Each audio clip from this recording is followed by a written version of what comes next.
የቴዲ አፍሮ አልበምና የከሸፈው የጥፋት ምኞት።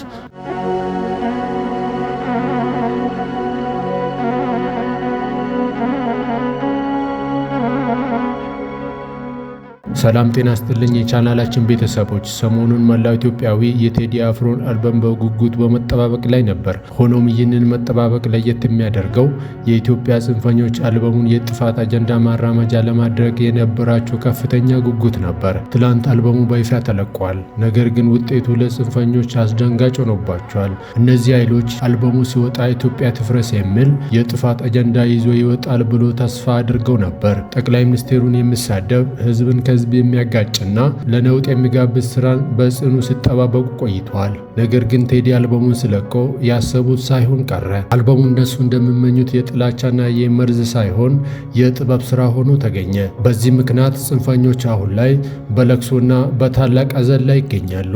እውነታው ግን ይሄ ነው። ማንም ምንም ብል የትኛውም አካል በኪነ ጥበብም ሆነ በሌላ መንገድ የሀገርን ጉዞ ለማደናቀፍ ቢሞክር የተጀመረው የኢትዮጵያ ብልጽግና ጉዞ ወደ ኋላ አይመለስም።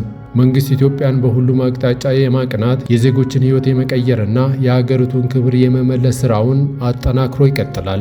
የልማት አጀንዳዎቻችን በጩኸትና በሴራ አይቆምም። የኢትዮጵያ ጠላቶች ምኞት ሁሌም እየከሸፈ ይቀጥላል።